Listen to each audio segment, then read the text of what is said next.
অবশেষে জাতিসংঘের পরমাণু প্রকল্প পর্যবেক্ষণ সংস্থা international atomic energy agency IAEA এর সঙ্গে সম্পর্ক স্থাপন বন্ধ করল ইরান। গতকাল বুধবার দেশটির পার্লামেন্টে মজলিসে এই সংক্রান্ত যে বিলটি পাস হয়েছিল, আজ বৃহস্পতিবার সেটি অনুমোদন করেছে ইরানের সর্বোচ্চ ধর্মীয় নেতার আওতাধীন সংস্থা গার্ডিয়ান কাউন্সিল ইরান। এক প্রতিবেদনে এই তথ্য জানিয়েছে কাতার ভিত্তিক সংবাদ মাধ্যম আল জাজিরা। গত 13 জুন রাজধানী তেহরান সহ বিভিন্ন শহর ইসরায়েলের বিমান বাহিনীর বোমা হামলা শুরুর পর থেকেই IAEA-এর প্রতি চরম অসন্তুষ্ট ছিল ইরান, কারণ তেহরানের বিশ্বাস ইসরায়েলের এই হামলার খসড়া তৈরি করে দিয়েছে IAEA। 1970 সালে IAEA-এর সঙ্গে NPT চুক্তি করেছিল ইরান। সে সময় অবশ্য বর্তমান ইসলামপন্থী শাসক গোষ্ঠী শাসন ক্ষমতায় ছিল না। ইরানের সর্বশেষ রাজা শাহ রেজা পাহলভি তখন ইরানের রাষ্ট্র ও সরকার প্রধান ছিলেন।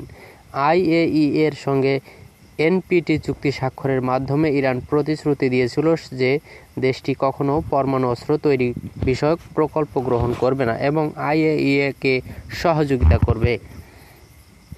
গত 6 জুন IAEA এক বিবৃতিতে জানিয়েছিল, ইরান যে মাত্রার বিশুদ্ধ ইউরেনিয়াম মজুত করেছে তা দিয়ে অনায়াসে পরমাণু বোমা বানানো সম্ভব।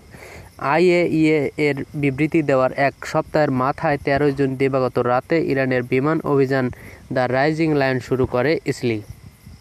অভিযান শুরুর কিছুক্ষণ পর ইসরায়েলের প্রধানমন্ত্রী নিহু এক ভিডিও বার্তায় বলেছিলেন, জাতিসংঘের পরমাণু সংস্থার বিবৃতিতে আমলে নিয়ে এই অভিযান শুরু হয়েছে।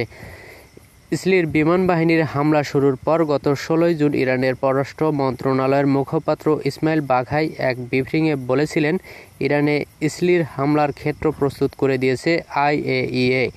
ইরানের পার্লামেন্ট মজলিসের স্পিকার মোহাম্মদ বাকের কালিবাফ বলেছিলেন, এই আন্তর্জাতিক সংস্থা থেকে যতদিন আমরা পেশাদার আচরণের গ্যারান্টি না পাব, ততদিন সহযোগিতা চুক্তি স্থগিত রাখা উচিত।